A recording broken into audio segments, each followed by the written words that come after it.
What's going on, everybody? This is Rich Segarra, and over there, I Charlie still get here. this messed up. Over there is Charlie from River Chronicles, my What's up, y'all? co-host, and my brother out there in Texas. Welcome to the podcast. Again, America's finest heroes and their journey to real therapy. That's what we're here about. We're here to listen to the stories of our boat captain and the vet he took out, he or she, that they take out, and they're just going to share their journey. So, what I want to do, though, is, I'm going to bring those guys in now. Hold on 1 minute. And, okay, this is our captain. Michael Harris, aka Hog Chaser, and then we got Kent. Kent is his was the veteran he took out, and so we're gonna hear their story. Hey, good evening, Juan. What's going on, buddy? And we're gonna talk about the process. I'll open up. I'll let Michael introduce himself first, and then I want Kent to share, a little bit about himself. Same thing as Michael, and Michael. I want to hear why you decided to come on board with Operation Vets with Nets, and then Kent, we want to hear about your journey from the minute you heard about us all the way to the end of your trip. So, without further ado, Michael, take over the show. Hi, hello, everybody. Michael Harris. I'm 16-year active duty infantry Army vet that is in the process of being medically retired for severe PTSD and pretty much destroying my body over my career. Got two combat deployments, served in every form of infantry from airborne to striker. Came on with Operation Vets with Nets because ever since I got back from Afghanistan in 2013, I've lost over a dozen of my fellow company friends and soldiers, and I've lost one of my best friends to veteran suicide, and never really struck me as much of a problem until I started seeing it on a personal level, the severity and the frequency of combat vets taking their lives.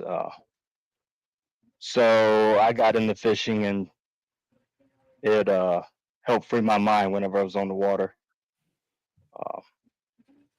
And I figured if I could return that to somebody, maybe it'll help save a life or help out, with their mental health in any shape or form. And uh, so I came on with Operation Vets with Nets to help facilitate the mission. It's a passion of mine and something I believe very deeply because I was there. Um, I was one of those that almost became part of the statistics. Uh, Bottle of whiskey one night and a loaded pistol, and I tried to make that call, and by an act of God or God coming into the bathroom that night, the hammer didn't reach the bullet, and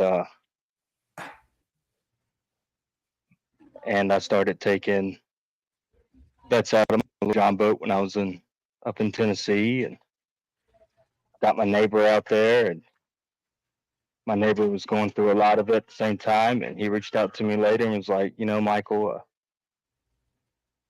you don't know how much those trips on the river helped me. He's like, my wife was getting ready to leave me because of how I was acting at home, and now she doesn't care if I go out on the boat with you for 12 hours, or 20, if the boat breaks down like it had a good habit of doing on us. And I just continued that when I came down here, and it's more therapeutic than going out and just catching a whole bunch of fish. It's the whole encompassing fact of, for a lot of us combat vets, we don't like to open up. We don't like to talk. We are trained to not feel. And to one another, we'll sit there and laugh about, being in a firefight or getting blown up, but it's not that we think it's funny. It's just the humor of one another, and knowing, talking with somebody who's been through something similar it's easier than sitting in a therapy room with somebody with a doctorate that is just agreeing with everything because that's what they're supposed to do, versus somebody talking with you about the experience because it happened to them firsthand, and being able to get that off your chest, even if it's just an 8-hour trip on the water, is a weight that lifts more so than any VA therapist or bottle of pills could ever accomplish. And that, I know not every single captain with Operation Vets with Nets is a veteran or a combat veteran, but the boat is a safe space for men. And whether you talk or you just sit in silence and watch rods bob, it's a healing experience all around. And what Rich has created here is, I think, more beneficial than any VA program that is out there for any veteran that is struggling with any type of form of mental health issues. Well, brother, I appreciate the compliment. And again, it isn't, I mean, yeah, God gave me the vision and I just followed it. So it doesn't have nothing to do with me, but I do appreciate the compliment and understand the real therapy, that you get, that you get when you're taking somebody out, because I've experienced that myself, and so talking about real therapy. Next, Kent, how about you introduce yourself and tell us a little bit about yourself and how all this came about for you? Yes, sir. My name is Kent Howell. I've been in the Army for 16 years. I've been stationed in a lot of really cool places. I've been Alaska, Hawaii, Germany, and then Fort Jackson. And I've been deployed twice, once Iraq, once Afghanistan. I've been to every single Baltic country on 6-month on and off tours the whole time I was in Germany. So had a lot of really amazing experiences in the Army, but definitely not as diverse as I'm gonna call him Harris, because he's Harris to me, because we use the whole last name thing. Michael seems pretty weird to me, but kind of he did all the airborne, air assault, all that kind of stuff. I was on strikers for 12 years before I came to Fort Jackson, and then I have been in the S3 office. What's a striker? Striker is a urban assault vehicle. It's got 8 wheels, weighs a couple tons, has a 50 caliber Mark 19 on it. It's a troop carrier. Okay. And I'm Navy, so some of that stuff okay. I don't understand. My bad. The Army and their acronyms, but yeah, I've done every position all the way up into S3 NCOIC. It's a Master Sergeant position in the Army.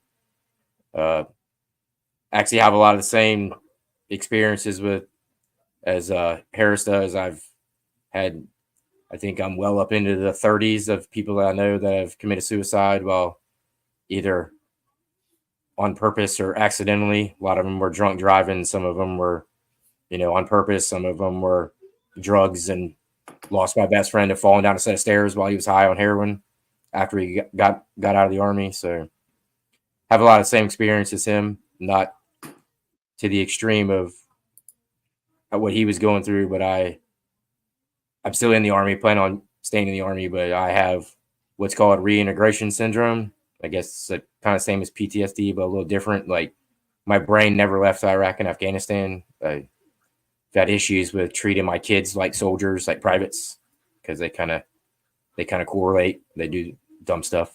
They talk about the same stuff. It's kind of crazy, but I just kind of go in and out of being like super happy, depressed, angry. I have all that stuff. I've tried 2 different duty stations and probably 10 different doctors at those 2 duty stations, going to counseling, therapy, doing, taking medication. And I just kind of figured out that none of that stuff works for me. I don't like talking to somebody that doesn't know what my experiences are. And I don't like taking medication that makes you feel all numb inside and you have no emotions. So I try to work on the emotions that I have and kind of keeping them in check. And my wife begged me for about 5 years to come up with a hobby, because my hobby was pretty much nothing. So I used to fish with my dad when I was a kid. And so kind of decided that I was going to start fishing. And I kind of just decided one day I was going to go catfishing. I'd never been, and just did the whole, watched some YouTube videos, went and bought some chicken livers, which 5 years later, I've still never caught a catfish on a chicken liver, but all right. So I went down and I just kind of started watching YouTube videos on it. And my battalion commander, who's the highest person in the battalion, the highest officer, kept telling me to go talk to Drill Sergeant Harris, go talk to Drill Sergeant Harris. He's always showing me these big pictures of all these fish. I'm like, all right. So I think the first picture he showed me was like well into the 70s. And I'm like, hey, cool, man. I caught 3 2-pounders yesterday. So, no. But I'm going to tell you what, I don't mean to interrupt, but to Charlie will tell you, it don't matter if it's a pounder, you're catching a fish. Yeah, I'm actually the same exact way. I don't eat fish. I don't keep fish. I don't care whether I'm catching brim, I'm fishing in the ocean. Charlie, Like, I've just really come into liking fishing. And so my wife liked that I had a hobby, but we're super busy. We have 3 kids and they all do after school programs and sports and all kinds of stuff. So I took up night fishing by myself, which might not have been the best idea. So I don't have a boat, so I'm a bank fisherman. So I'd go to some pretty sketchy places and go fishing at 2, 3, 4 o'clock in the morning, and then stroll on into work at 6 o'clock in the morning and do PT. And it kind of wore me down a little bit, but it was kind of, sounds a little weird. It was mentally good for me to kind of sit around and just relax and kind of reflect on my life. And pretty sure people caught me talking to myself several times. So while I was out there just fishing, just having a good time, and doesn't matter to me what I catch, but definitely whenever I want to catch some big fish, I hit up Harris and I'm like, hey, I'm tired of catching 3-pounders. Let's go catch something a little bit on your boat. Yeah, he's got a little bit of skill. Yeah, he's not too bad. Not too bad. But so you wanted me to talk about the process. So I've known Harris for 3.5, almost 4 years now, and we talk while we're at work, and sometimes maybe talked a little too long when we were supposed to be working about fish and other stuff from our past experiences. But we kind of linked up on a boat a couple years ago and had a good time, and got to meet his son and got to watch his son catch some fish, which is always awesome to get kids out there. So it makes me happy. We're both sleeping. Yeah, we're both sleeping. He's catching fish. But, and then so he we were talking not too long ago, and he passed on the information for Operation Vets with Nets and told me I should put in a request form and request for him to be my captain. We can go fishing again. So of course I typed in what I thought he typed and wound up on some other weird website that had no that had no request form on it. So I had to have him walk me through to get to the right website. But but I put it in, and you gotta feed those Army guys, yeah, baby food in little steps. yeah, I did. It was on a computer, so baby steps. It takes a minute to peck while you're typing. So Exactly. you have a long website name, so 2-3 minutes later, I'm still trying to hit it up. But yeah, I think it was been 5-6 minutes. Somebody called me, and since I already knew Harris, it was just kind of one of those, y'all link up, come up with a time, come up with a place, and he's always talking about going to the Congaree River and catching these big, huge fish, but was supposed to rain all day Saturday, and my kids have sports and all kinds of stuff. So we settled on a Sunday and a week or so out, and it happened to rain all day that Saturday. So we switched up to the Cooper River, which I had no idea where it was. So I had to look it up, and I was like, dang, that's kind of out there, but all right. So I think I got up at 3:30 in the morning to meet Harris at 4:30 in the morning, and did a 2-hour drive down to the Cooper River and went down there and had a good time. Good. So besides the hen pecking and all that other stuff, the process was fairly easy, right? Yeah, the process was actually really easy. The request form was very easy. Filled it out real quick. It didn't take me about 2-3 minutes to fill it out, and 5 minutes after that, I was already on the schedule to go on a trip, and it was awesome. It took me probably, once I got it all typed in, probably took me 7 minutes to be ready to go. Awesome. Well, I want to take a quick minute and welcome some of our folks out there. Roger's out there, Kevin, Cindy. Hey, what's going on, guys? You got Ed Jenkins, another one of our captains. But for you guys that don't know, if you're in Facebook, I can't see in one of our groups. I can't see. I just see Facebook user. Like I see somebody says, "What's up, everybody?" I can't see who it is. I'm not on Facebook, but I appreciate folks joining. So let's talk about. Well, before we move forward, Charlie, you got anything for these two fine Army gentlemen here? Well, awesome that you guys went in the Army, because I'm an Army guy too. I don't know if y'all can see that. Nice. But I joined a long time ago. I joined in '94. Go Navy, beat Army. He said, "Go Navy, beat Next Army." year. But yeah, I mean, just a quick disclaimer. I know that we talk about the journey to real therapy, and the stories that you guys have, it just resonates to someone that served, right? So a lot of people don't understand that or comprehend that. But here's the thing, is that it goes to all heroes in America. You could be in the military, you could be a firefighter, you could be a police officer. And of course, we're not licensed psychologists or anything like that. So when we're talking about real therapy, it's something about fishing. So I'm going to pose this question to you, Kent and Harris, as well. So what is it about fishing when you're out there? And we'll talk a little bit more about the process for Operation Bits of Nets.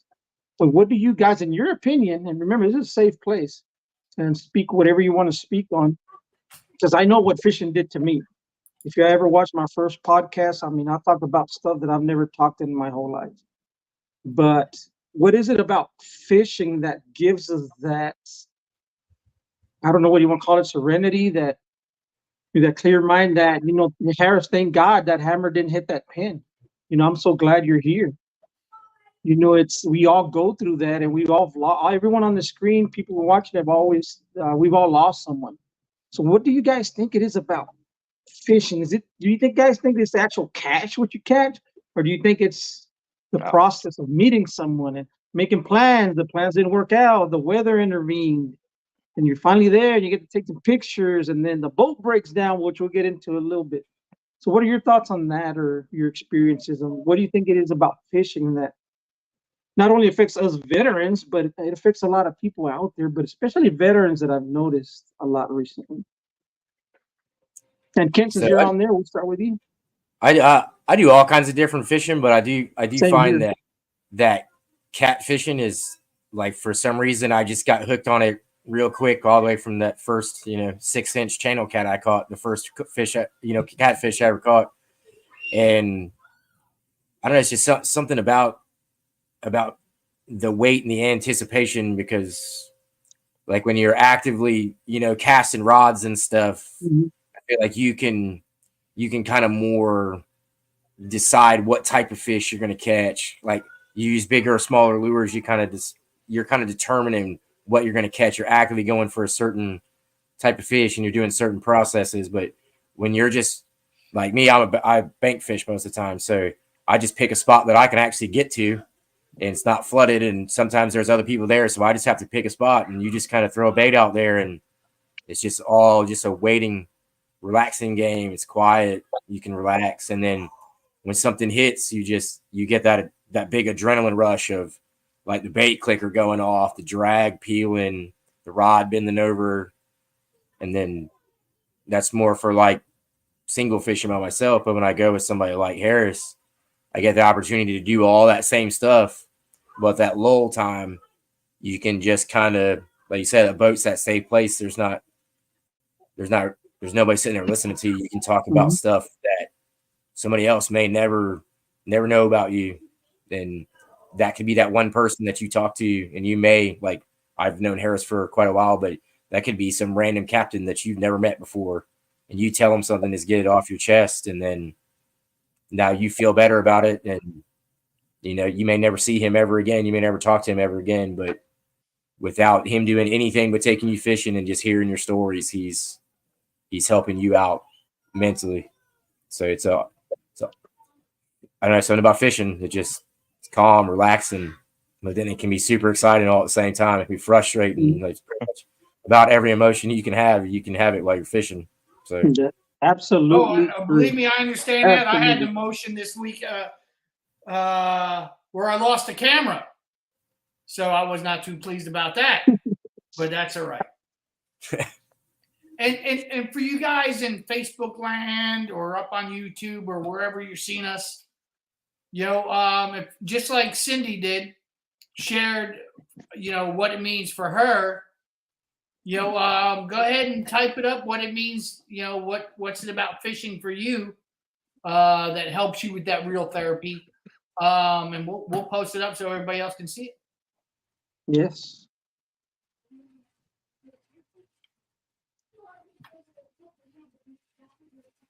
All right. What about you, Mike? What? And I think you actually covered it earlier. Really, what that therapy is for you. Yeah. Good. So, all right, Kent, tell us. All right. So, obviously, you rode down, meeting up with this knucklehead, and then you rode down and got to the Cooper and got on the water. Did you have a Mike where a bunch of bass guys blocking the ramp and getting in your way again this time? Yep. There was one tournament going on down there, so we just pulled it to the parking lot and let them do their deal first. Yeah, we kind of learned that last time, man, because we were ready to knock somebody's block off. All right. So you're on the water. You guys are cruising. Mike's trying to get you. Trying. I emphasize trying. No. Trying to get you, to a couple of good spots. And believe me, it's that Cooper River is pretty cool. So talk about your day, man. What was your journey to real therapy like for that day? So we went to this train trestle bridge that he been telling me about that y'all two went to and caught some good fish over there. And we went over there and the wind and the water were both going two different directions and it's hard to keep the boat where it was. There's lots of grass on the Cooper River. So you slowly get bigger and bigger balls of grass on there. So we moved to do the second spot and it's kind of a little bit out of the current and a little bit out of the wind, but still they're both going the opposite directions. So the boat, even with an anchor and the spot lock on, was kind of bobbing all around. We missed a really big catfish. It folded the rod over on a shad head that was about as big as my head. So whatever it was had to have been pretty big. It was the biggest bait I've ever seen anybody throw into fresh water. I thought he was crazy. Believe me, I know that feeling. It happened with him. Yeah, he's the boat captain. So if he wants to huck a 4-pound shad head out into the water to try to catch fish, that was the rod I assumed was not going to get bit the whole time we were there because it was bigger than most of the fish in the water. But it definitely was the first rod to get hit, and it absolutely shocked me. I was like it just buried the rod all the way to the handle. It was crazy.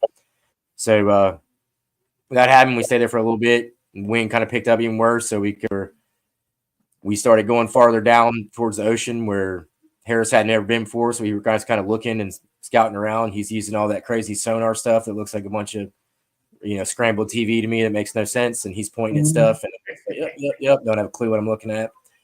And so we stopped at a couple places and same thing, the tide kept shifting directions. And then we finally got 45 minutes of, what do you call it? Slack tide is what we call it, Harris? Slack tide. And then out of the 12-hour day, it was at 45 minutes, and we were just bringing them in the boat, one right after another, losing them, bringing them in. It was a good time. So tell us about, from what I understand, you I know Harris had a goal to break your PB. We were talking earlier that day or that night or the night before, and he's like, we got to break his PB, and we know him and I both know there's some big pigs in there, So I understand you broke your PB. Tell us about that. Tell us about that fight. So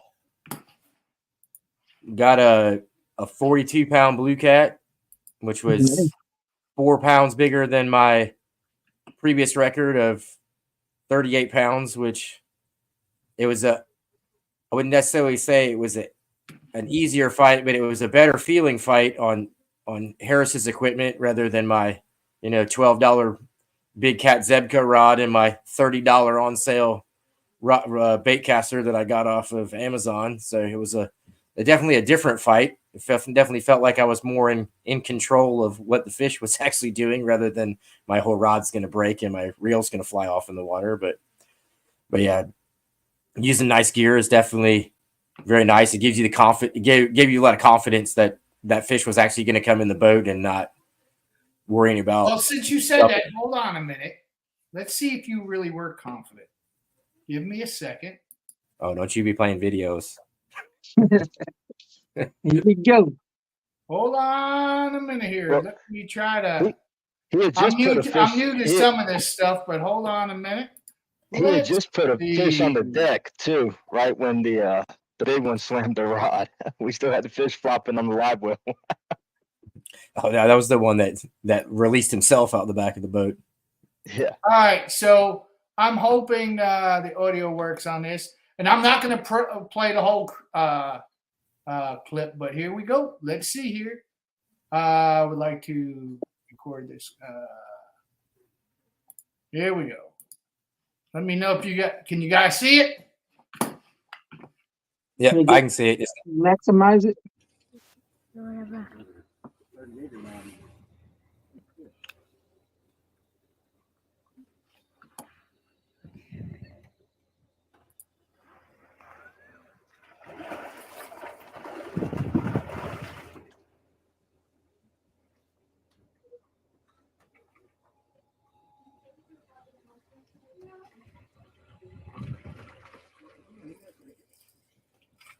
Internet.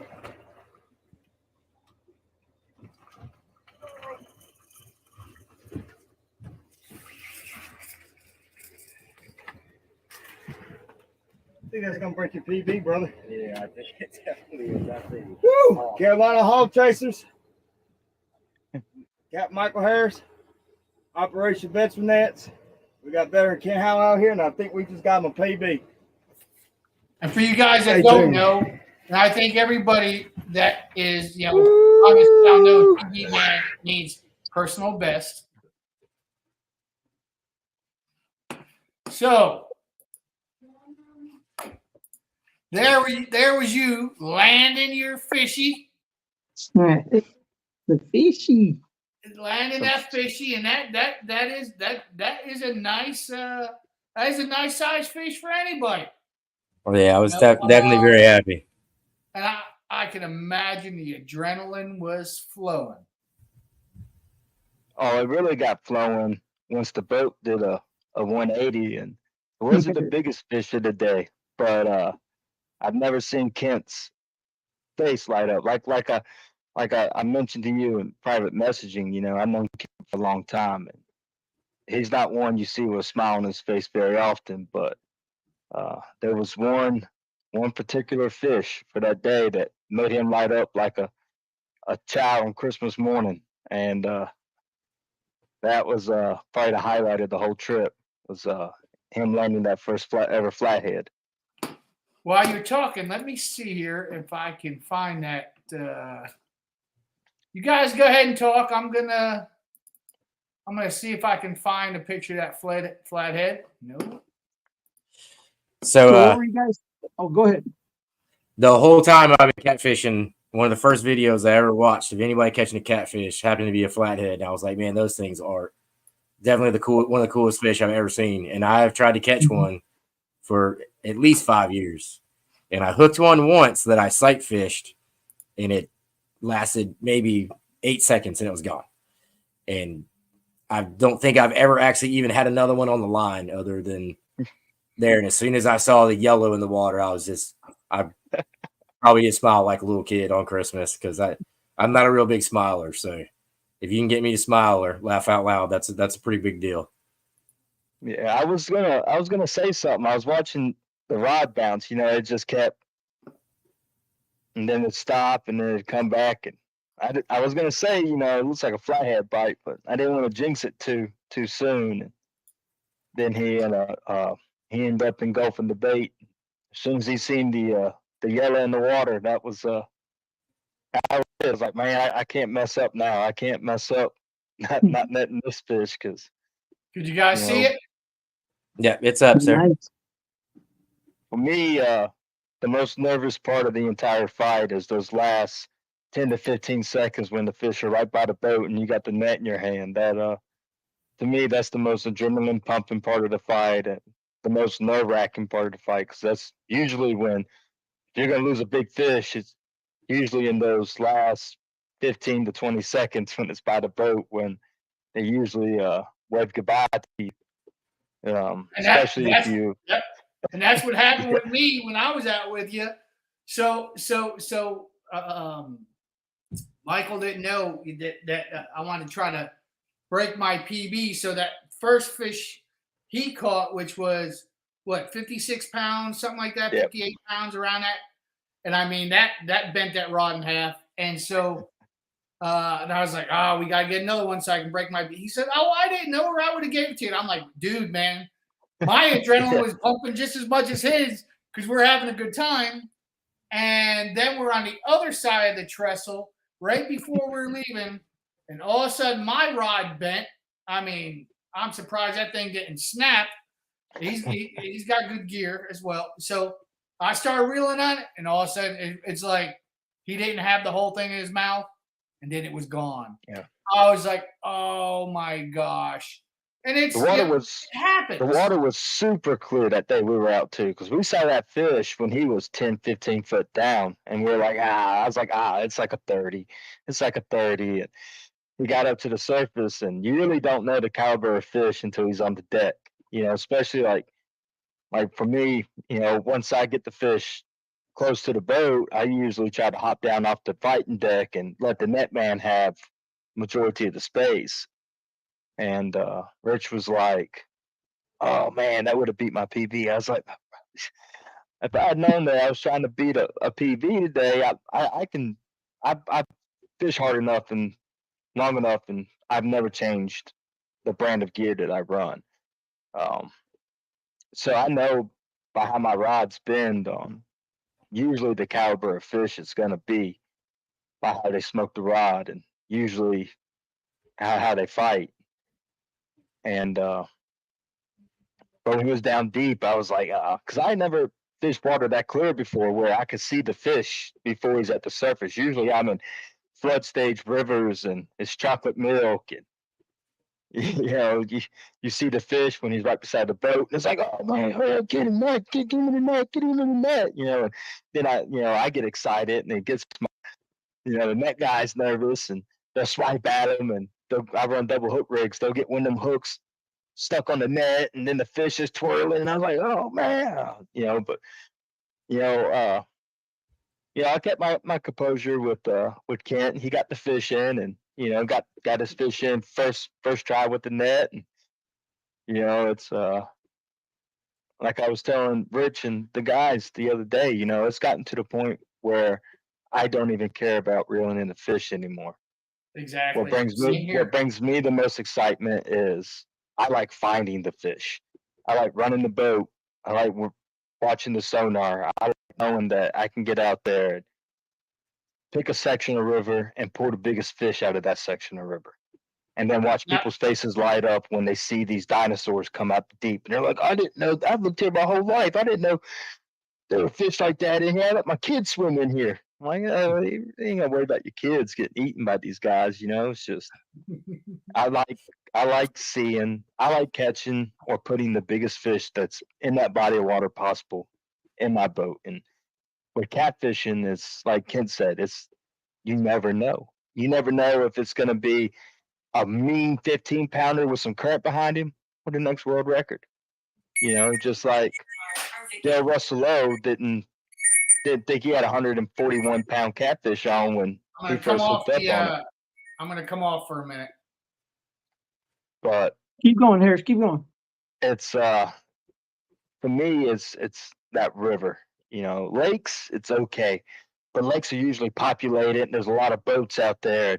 It don't give me the same feeling as being on a river, especially a secluded river where it's just woods on both sides, no cell service.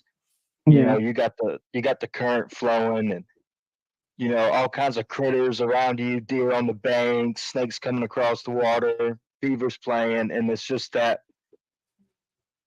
solitude that sets my mind at ease. And then at the same time, I'm keeping my mind occupied because as the boat captain, I gotta make sure I get my boat positioned just right on the current seam. If I'm precision anchoring, I gotta watch that graph and watch that anchor rope and make sure I got the boat where I want it so I can have the baits where I want it, or finding that perfect tree. And then all that work to sit for 45 minutes before doing all that again. But it's that brief moment when you get that rod that's just sitting here like this, and next thing you know, it's bent over and drag is peeling. And so let me ask you, all that stuff you just said. So you're putting in all this work. You're trying to target. You're reading your charts. You're reading your sonar. You're reading the weather conditions and all that stuff. Is that still therapeutic for you? For me, yes, it is. One of the hardest things that I dealt with once I got told that I couldn't serve anymore was losing a sense of purpose.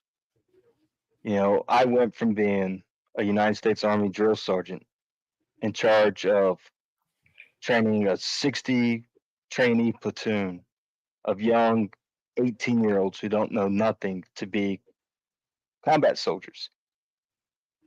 Cycle after cycle, having that sense of responsibility, having, pride of waking up every morning, putting the uniform on, even days that were terrible, pissing rain, and you're out there doing, battle march and shoot, or the Omaha Battle Buddy live fire when we're at the most risk, because we're walking in between two 18-year-olds who may or may not have been paying attention during rifle marksmanship, and now they're bounding with live ammo in between us, and it's our sole responsibility to make sure that not only are they safe, but they shoot their battle buddy in the back of the head too.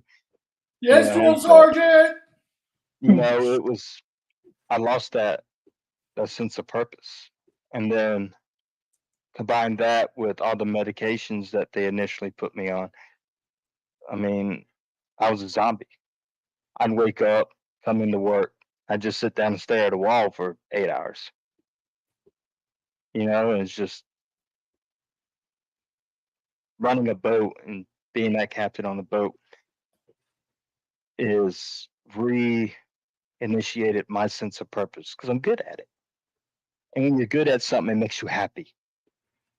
And when you have a Yeah, passion and I you hate to love what you're admit this, doing, but yeah, you're pretty good at it. and when you love what you do, it just takes weight off your shoulders. I know for a fact when I drop my boat in the water that I have a 90% chance of putting a fish in my boat. I'm not saying it's going to be a 40, 50, 60 pounder, but 9 times out of 10, when I go fishing, I can put a fish in my boat. When I fish for myself, I don't fish for a fish. I fish for the fish. When I take other people out, I change my tactics up and I just go for fish. Like the first time I took Kent out, I think it was June or July. It was right in the dog days of summer, 100-degree weather in South Carolina, and the spawn was on. And I was like, "Hey, man, you want to go catch a bunch of fish?" He's like, "I'm catching bunches of fish. What are we doing?" I was like, "We're gonna go sit on a school of perch, and I'm gonna wear your shoulder out." I was like, I need to stock the bait tank up, so I need an extra set of hands out there. I was like, "You mind if my son comes?" He's like, "No, bring him." So we were out there in Lake Watery, and we were burning the perch up. I mean, we filled a live well full of perch. And then, my son, he always takes pretty long naps when we go fishing. Yeah, he And does. He's a napper. he's a Oh my! snacker and the napper. So Me too. I was like, I keep the cat rods in the boat, Kent. You want to go set up on a ledge and throw some of these perch out while he's napping? He's like, yeah. So I went over and I went to a spot I don't normally fish, but I know it's usually a pretty good spot. It's 10 foot, got stumps in it, drops off to 40, 50 foot. So, it's just a spot that if you know catfish, it's just a spot that's catfish. It's just everything that a catfish needs to survive is right there. Deep water for during the day, shallow stumps at night to feed. So we spot locked up there, and the boat was doing 180s and 360s with the jet skiers and the wind, and I just fan casted a bunch of pieces of perch out, and I think you caught what, about 10 fish that day, the biggest being about 25 pounds. Yeah, it was a good day. And then my son wanted me to put a piece of perch on one of his Scooby-Doo rods, so I put a little small piece of perch on one of his little, Mickey Mouse rods and dropped it straight down, not thinking nothing. And it got pretty slow, and me and Kent kind of falling asleep, and all of a sudden we heard zip zip zip zip zip zip zip zip, and we both, did we turn a bait clicker on? I don't think so. We look, and his little Scooby-Doo rod's just folded and just going. So we wake Hunter up, and he goes over there and gets it, and he's going from one side of the boat to the other side of the boat, and brings in about an 8-pound channel cat on his little rod, and just face lit up, and he had me rip a loose tooth out of his mouth with a pair of pliers, and he had a little blood dripping down, and he was holding his catfish up, and he just thought it was the coolest thing ever, and it was just that was a good day. It's not always about catching big fish. Yeah, I knew, Charlie. I knew you're gonna. Yeah. It's sometimes going out and catching a bunch of them smaller eater fish is just as fun as that one big fish. That's what I tell people, when I take them out, like, what do you want? Do you want to have a day when we go out and we just catch fish? Or do you want to go after D fish? Because I could do either. I could find a school of eater fish, and I could downsize baits, and we can go out there and we can catch a whole bunch of fish and sit around and laugh and, put bait rods out the side and catch perch or bluegill on ultralights while we got catfish rods out. Or we can go hunt for a big fish where we might go 8 hours without a bite, but that one bite that we do get is going to be one that you'll always remember. And that's how I fish personally. When I go to the river, I'm throwing baits. I mean, Rich knows, Kent's seen. I take a jumbo gizzard shad and I get 2 baits, maybe 3 baits out of them. But that's because I'm going for like I told Kent, I was like, look, what's down there, it's gonna have to have a mouth big enough to get this in, and that's the fish that I'm going for, you know, because that's what I like to see, you know. But I fish a lot, you know. Not everybody has that liberty. Not everybody has a boat where they can travel. You know, that was one of the things that Kent put out. You know, Sunday was he's never had the ability to be able to pick up and move 5, 6, 7, 8. I mean, we went 10 miles down the river. You know, if you're like I pointed out to him, I was like, if you're on the bank fishing, that might be a hour-long drive to get 10 miles down the river, you know? But he wanted to break his PB, so I threw big baits. I had a couple rods rigged up where I had smaller bait on just for what I call entertainers, you know, just for those 10, 15, 20 pounders, just to keep the, you know, momentum going and that little bit of blood flowing. Keep me from taking a nap with your son. But even the smaller fish we caught came off of, you know, the bigger chunks of bait. Yeah, you know, that flathead hit half of a herring, you know, but I kept the herring alive for the sole purpose of potentially targeting either striper or flatheads and timber. And the one spot I told you I figured a flathead would be, we didn't even catch one from there. That flathead was hanging out with the blues. Yeah, it was a good time though. But see, and that's what it's all about. That, Charlie. I love what you said at the beginning of that story. You said, you know, whoever I'm going with, I'll ask, what do you want to do? That's freaking amazing to me, because usually when someone takes someone out somewhere to a new spot on a boat, whatever it is, they don't normally ask. Like me, I fish a little differently. When I go out there, I have zero expectations. I'm not planning on catching anything, right? And you should see some of the baits that we use over here. We just caught 5 gar this past weekend, right? Oh yeah, y'all use old common carpets. Oh my! You see these shad? I got like 15 of them in my freezer right now. And But little what's so tiny weird is hooks for that them gator gar. it's crazy. And so up here we have this thing called the white bass or sand bass run. It only lasts for about a month or two, right? Now we're not blessed with major rivers. We have the Trinity River, but it is one of the most dangerous rivers known to humans out here. It's very dangerous. 300-pound gator gar. Yeah, there's some huge gar in there, so you just got to be very careful. There's some spots that I go on some of my boats, but so I did 4 trips. I'm behind on so many videos. So we went bass fishing, right? White bass fishing. So we get out there. Okay, we want to do this. We got all these things. We're kind of talking, and then before, you know, I asked him, I'm like, hey, you want to stay on the boat? I'll back you in. And I'm in a smaller 15-foot John boat, right? And hey, just grab the towing motor and just pick me up. And he goes, no, he's like, you just unload it yourself and kind of put it to the side. So we did that. As soon as I parked the truck, we get back in there. I'm like, all right, man, you ready to catch these sand bass? You know, I'm like excited. I'm taking someone out there. And he's like, well, actually, it don't matter to me if we catch anything. He goes, I just needed to be out here. He just needed to be out there. He needed someone to talk, and we talked, and we didn't catch that many fish. We caught, I think, 5 sand bass and one channel cat on a Zebco Splash, little kid's reel with 4-pound test. And it happened while I was changing my boots because I fell in the water. I'm very clumsy. And it happened while I was changing my socks out. It's pretty cool. But, you know, it hit me. I was like, man, that's because, you know, me, I respect everyone, how they fish, big fish, small fish, saltwater fish. It don't matter. You know, everyone does it a little differently. But when he said that, I was like, man, it's about this journey. So at the end of that trip, which was really long, and it took about an hour to get to, we were going on a 5 horsepower outboard, right? It's like 4 miles upriver. So it was a journey. It was fun. Fell off the boat. We had someone fall off the boat.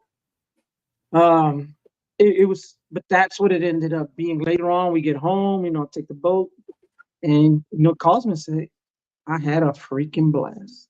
Out of the 5 bass, it was 3 keepers. We gave them away anyways. And caught I think we caught 3 gar that day, and the catfish. Man, it was just a blast getting out there. And then, you know, I take Snickers bars just so no one turns into a diva on me when we're out there, right? Yeah. So that no, I Yeah. never tell anyone, but that's one. Excuse me, that's one of the snacks that I take, and I keep them in the cooler wrapped in Ziploc bags, so no water gets in them. But so they're a little Yeah. cold, not frozen, and they love that because it's heat's beating down, the sun's beating down on you and stuff like that. It's like ice And cream. that's the thing is that everyone fishes differently, does things different. I fish for everything. If y'all never caught a gar, we caught 2 5-foot gars, right? Like a little bit before the season. Right now, I'm not feeling it yet for the gars, but I caught 3 catfish on that Zip Coast Splash with 4-pound test, and it was just amazing. And that's kind of So something that kind of I know we're getting close, that I wanted to present a question to both of y'all.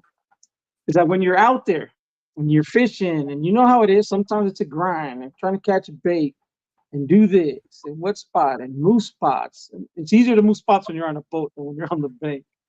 And you're doing all this and cast netting and this and pick the trolling motor up and put it down.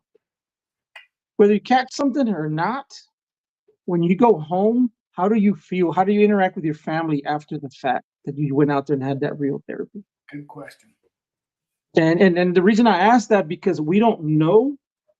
Now, I know those veterans, we're very open. We're honest. We'll tell you, I'll talk to Rick. Look, man, I'm telling you the truth about this. Boom, you're a veteran, you're a brother of mine, because that's a different bond that people have. And for the depends most part, all the veterans that I've been out, it's open book, but it's what you want to talk about. Like, no one's pushing you or you're going to do this.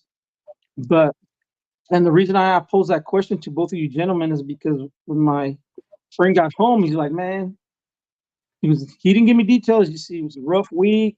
He didn't care. I didn't care about anything, and obviously didn't, because we gave the fish away to another buddy of mine who was out there on his boat. He goes, I just needed it. He goes, it had nothing to do with my family or anything, but I'm glad that I went out. It was like that. I'm not taking anything out of my family and my kids, because he has kids that are at an age that, if they love fishing, they'd be fishing, but they don't like fishing, and that's okay.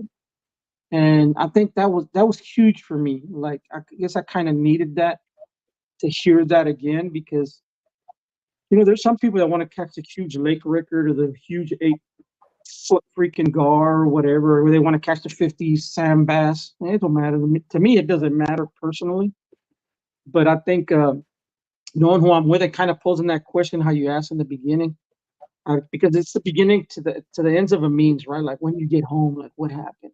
I've seen so many people that I've gone out with, guys. They're so pissed off that they lost these fish and won't talk the rest of the trip, and mad because we're this and videoing, just so pissed off. I'm like, my Lord, I wonder what's happening when you get home. Or So answer that, Mike. What happens when you get home after a good trip like that, or even a trip you didn't really do much? So it goes one of two ways. It depends on what I've done. Tournament fishing, if I did really bad in the tournament, then I'm usually stuck inside my head. Especially if I lost a couple fish that could have turned the tide of that tournament. I had the right plan, but I didn't stick with it, and I watched another boat catch second place in big fish, 2 times on the same lake in the same tournament trail, in a row. And I was like, I knew I should have stayed on that wood and just waited them out. Why didn't I move? And I beat myself up real bad, because I knew better, but I didn't trust my gut. Those days are bad. I'm just stuck inside my head, and that's not a place where I like to be stuck inside. My demons are not fun company. and that's okay. Fun trips where I go out, and I take somebody out and they catch fish, and I seen their face light up, even if it's a 12-pound flathead or a 42-pound blue, for them, that's amazing. It makes me feel good. Like, hey, I did what this person wanted to do. I made it happen. All the work that I put in for those, 12 hours being on the water, no sleep, tying rigs, making sure all the rods are good to go, no frays on the line, respooling reels, just making sure everything is how it should be prior to the boat hitting the water. And then everything from running the boat from the launch up and down the river, and then coming back to the ramp, catching fish, everybody's safe, all the equipment's safe. Those are good days. Are they always like that? No, but what I got to tell myself and remind myself on the bad days is it's fishing. You'll get out there and you'll get them next time. That's why God allowed you. And That's the thing is like, go ahead.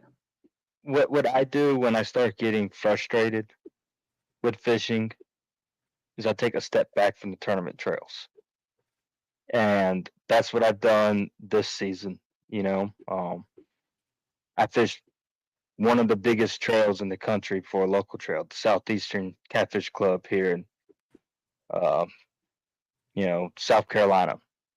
And I just had a really bad season, and it was starting to get to a point where I just wasn't feeling it anymore, like it was a struggle to even want to go and hook the boat up, go to the lake, and spending all this money to catch 10-pound fish. And, it's just wasn't giving me what I like about it. So I took a step back and was like, man, I'm just going to start hitting these rivers, and go after these fun fish for a while and wait till I get done with this whole retirement process and move and get settled back in North Carolina. And now I got a whole new set of challenges ahead of me. Now I got to get out you got here. to deal with me because you're only 30 minutes down the road. And nice. Now, so whatever you do, now, go ahead. I'll finish, please. yeah, now I got 3 new lakes to learn. Where the bait's at, where the fish are at, pattern these lakes, and then the Roanoke River is right down the road. Now I gotta get a couple extra props to keep in my boat and try to figure out where these channels run, and get out there and look for this new world record.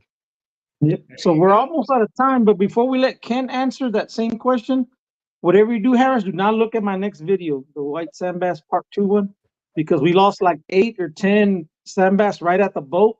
And I literally dropped 4 of them because as I was handling them, they like poked me. So I just dropped them in the water. So it was a great day, but I just look at it, it wasn't your day. God bless you. Thank you for letting me catch you, but it wasn't your day for me to keep you and throw you in some grease. But go ahead. So what do you feel like when you go out fishing, then you return home to the family, and whether you caught something or didn't, or what are some of So the I definitely go under the advice that I'm a fisherman. I'm definitely not a catcherman. I don't ever plan on actually catching anything. I just go out there, and if I catch something, it doesn't matter whether it's 2 pounds, 42 pounds. It's a brim, a bass, a catfish, a shark. It doesn't matter to me. So if I catch something, hey, cool. If I didn't, hey, cool. It doesn't. I don't get upset about it. It's probably one of the only things I've found in my life that I don't think I ever really get frustrated when I go. You'll love my videos, man. Yeah. You'll love my videos. I'm like, oh, he came off, and the planer board's going across the boat, turning my boat. I'm like, oh, well, it wasn't the day, and I'm just all. But yeah, it's just it's something about that journey, guys. So when I get home, I'm normally calm and relaxed and ready to hit that honey-do list up because I've been gone all day. So you gotta be prepared for that. But that picture of me with the flathead made my wife very happy because I'm not a smiler, not a laugher. So I think Harris got probably one of the. We know how it feels. One of the we only know what pictures, you're thinking when you're. my wife has in about 5 years. So right on. Trust me, you'll see me catch big old fish, and I'm like, oh look, I caught another fish, whatever, and I'll take it into but inside I can't explain it. And then sometimes I'll catch a little, like you were saying, Harris, it's a little smaller one, but he's just like current, or I'm using a trolling motor. I'm like, oh my God, this is a freaking monster. Yeah. He's like, oh look, he's so cute. And I mean, give him a kiss, for me, it doesn't matter if it's a half pound or 50 pounds. Any flathead I catch brings a smile to my face. It's just freaking good. Next time we're on the water, you got to get me to a flathead because I've never caught a flathead. So, guys, it is that time, and I'm always mindful of people's time. Again, I want to thank those that came in from Facebook land, those who are on from on YouTube. I want to thank you guys for tuning in. Make sure you subscribe to both this channel, and if you're not on YouTube, go to Operation Bets with Nets. Subscribe. Also subscribe to Charlie's River Chronicles, and it's at River Chronicles. Look him up on Facebook as well. Charlie puts a lot of good videos up there. And Mike, Kent, it was awesome having you guys. Awesome. And I want to thank you for sharing your stories with us and with the folks that are watching.